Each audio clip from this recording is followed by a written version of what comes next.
यश limited ने applications मंगाई हैं फॉर 50,000 इक्विटी शेयर्स जिनकी फेस वैल्यू है ₹10 पर शेयर और इनको इशू किया गया है एट अ प्रीमियम ऑफ 10%, यानी कि एट अ प्रीमियम ऑफ ₹1 पर शेयर। कंपनी पैसा कुछ इस तरह से ले रही है ऑन दीज शेयर्स। एप्लीकेशन पे वो ले रही है ₹3 पर शेयर, अलॉटमेंट पे भी वो ले रही है ₹3 पर शेयर, लेकिन इसमें प्रीमियम का पैसा इंक्लूडेड है। यानी अलॉटमेंट पे ₹2 जो है वो कैपिटल के हैं और ₹1 जो है वो प्रीमियम का है। ठीक है स्टूडेंट्स, अब बचा हुआ पैसा लिया जाएगा on first and final call. तो कैपिटल का बचा हुआ पैसा है स्टूडेंट्स 3 एप्लीकेशन पे लिया जा चुका है, 2 अलॉटमेंट पे लिया जा चुका है। याद रखिएगा, अलॉटमेंट के 3 में से 1 तो प्रीमियम का है, तो हम कैपिटल का सिर्फ 2 ही मानेंगे। तो 5 लिया जा चुका है, 10 का शेयर है। तो यानी कि जो फर्स्ट एंड फाइनल कॉल होगी वो होगी ₹5 पर शेयर। Clear students? कंपनी के पास एप्लीकेशंस आई हैं फॉर 1,20,000 शेयर्स, यानी कंपनी का जो इशू है वो ओवर सब्सक्राइब्ड हो गया और इन सभी लोगों को प्रो रेटा बेसिस पे ये शेयर्स अलॉट कर दिए गए हैं। और ये कहा गया है कि जो भी एक्सेस एप्लीकेशन मनी होगा उसको एडजस्ट कर दिया जाएगा towards sums due on allotment, और अलॉटमेंट में एडजस्ट करने के बाद भी अगर कोई पैसा बच जाएगा तो उसे रिफंड कर दिया जाएगा, यानी कॉल में ट्रांसफर नहीं किया जाएगा। फिर ये बताया गया कि एक शेयर होल्डर जिसने 6,000 शेयर्स के लिए अप्लाई किया था वो फर्स्ट एंड फाइनल कॉल का पैसा नहीं दे पाया, and as a result of that उसके शेयर्स को फॉरफीट कर लिया गया बाय द कंपनी। फिर ये भी बताया गया कि इसके फॉरफीट किए हुए शेयर्स को ₹60,000 का री इशू कर दिया गया। ठीक है, यानी कि सारे के सारे शेयर ₹60,000 में बेच दिए गए फुली पेड अप मानते हुए। आपसे कहा गया जर्नल एंट्रीज पास करिए for the above transactions in the books of Yash limited. तो उन एंट्रीज को बनाने से पहले स्टूडेंट्स कुछ बातें समझ लीजिए। तो ₹3 के हिसाब से कंपनी के वो जो एप्लीकेशन मनी मिला है वो है ₹3,60,000, बट जो एप्लीकेशन मनी रिक्वायर्ड था वो तो केवल 50,000 शेयर्स का था। तो ₹3 पर शेयर के हिसाब से कंपनी ₹1,50,000 जो है वो रख लेगी और उसे शेयर कैपिटल में ट्रांसफ़र कर देगी। अब जो पैसे बचे हैं कंपनी के पास वो है ₹2,10,000, जो कि आगे यूज़ किए जा सकते हैं towards sum due on allotment. अब इन लोगों को अलॉटमेंट भी जो देनी है वो ₹3 पर शेयर के हिसाब से देनी है और 50,000 शेयर्स पे ही देनी है।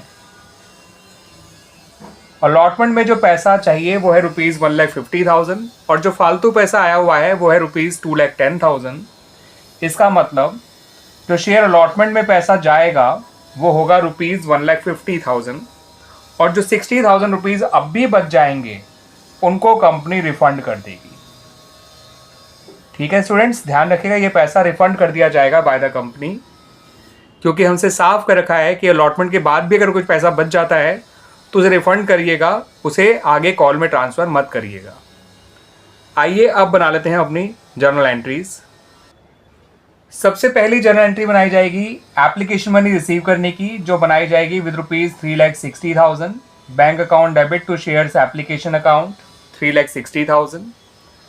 फिर इस पैसे को कैसे यूटिलाइज करना है वो मैंने भी आपको समझा दिया है, मैं आपको इसको बता भी देता हूँ एंट्रीज के तौर पे कैसे लिखना है। शेयर कैपिटल में लिखिएगा ₹1,50,000, शेयर अलॉटमेंट में भी लिखिएगा ₹1,50,000 और 60,000 जो आपने रिफंड किया है वो बैंक में लिख दीजिएगा। इतना कैपिटल में जाएगा, इतना ही अलॉटमेंट में जाएगा और 60,000 रिफंड हो जाएगा।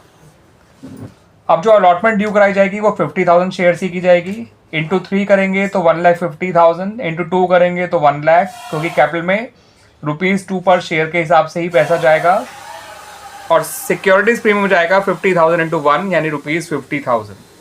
Clear students? अब हमें अलॉटमेंट की रिसीविंग की एंट्री नहीं बनानी पड़ेगी, क्योंकि जितना पैसा हमने अलॉटमेंट में डेबिट किया है, ड्यू किया है, उतना पैसा एप्लीकेशन का पहले से ही आया हुआ है टुवर्ड्स अलॉटमेंट।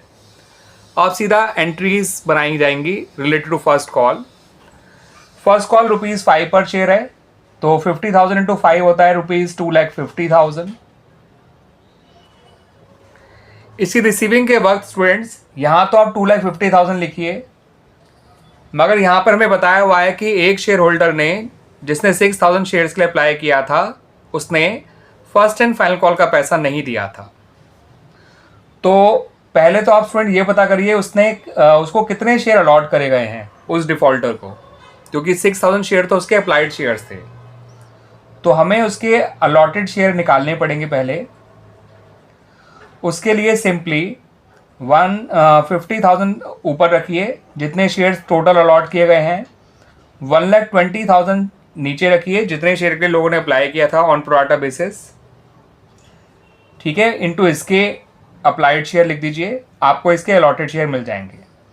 इसके अलॉटेड शेयर निकालने के लिए इसकी कैटेगरी के टोटल अलॉटेड शेयर ऊपर रखिए, टोटल अप्लाइड शेयर नीचे रखिए, इनटू इसके अप्लाइड शेयर, ये आ जाएंगे 2,500। तो इसका कॉल सिनेरियो आ जाएगा 2,500 इंटू 5 यानी 12,500, और इसे माइनस करके ऊपर लिख लीजिएगा 2,37,500। इसके अलॉटेड शेयर निकालने ज़रूरी थे स्टूडेंट्स, ये बात याद रखिएगा, क्योंकि 6,000 शेयर्स तो वो हैं जो इसने मांगे थे, इसको अलॉट करे गए हैं केवल 2,500 शेयर्स, तो इसका अरियर भी 2,500 शेयर पे निकाला जाएगा। फिर इसके शेयर्स को फॉरफीट कर लेना है। उसके लिए शेयर कैपिटल अकाउंट डेबिट हो जाएगा 2,500 इंटू 10 25,000 से। कॉल सिनेरियो अकाउंट क्रेडिट होगा 12,500 से, और शेयर फॉरफीचर में भी ₹12,500 आ जाएगा। हमने सिक्योरिटीज प्रीमियम को डेबिट नहीं किया at the time of forfeiture, क्योंकि प्रीमियम अलॉटमेंट पे था और अलॉटमेंट मिल चुकी है। फिर इसके शेयर्स जो रीइशू करे गए हैं बाय द कंपनी, वो रीइशू किए गए हैं फॉर ₹60,000, उनको फुली पेड अप मान के रीइशू किया गया है। तो शेयर कैपिटल में आएगा 2,500 इंटू 10 यानी ₹25,000। इसका मतलब ये हुआ कि इन शेयर्स को प्रीमियम पे रीइशू किया गया है, ना कि डिस्काउंट पे, ना ही पार पे, और इनको इशू किया गया है at a premium of ₹35,000। And क्योंकि ये सारे शेयर रीइशू कर दिए गए हैं और इनके रीइशू पे कोई डिस्काउंट नहीं दिया गया है, तो इन शेयर्स का टोटल फॉरफीट किया हुआ पैसा जो कि ₹12,500 है, वो कंपनी के लिए कैपिटल गेन हो गया है, और उस कैपिटल गेन को ट्रांसफ़र कर दिया जाएगा टू कैपिटल रिजर्व अकाउंट, और एंट्री बनेगी share forfeiture account debit to capital reserve account, और अमाउंट आएगा ₹12,500। ठीक है स्टूडेंट्स, ये आखिरी एंट्री बनाई जाएगी कैपिटल रिजर्व की या gain on reissue of forfeit shares की। याद रखिएगा शेयर्स को प्रीमियम पे रीइशू किया गया है, बिकॉज उनकी जो पेड अप वैल्यू है वो ₹10 पर शेयर के हिसाब से केवल ₹25,000 है, लिया गया है 60,000। क्लियर स्टूडेंट्स, आ गया समझ में?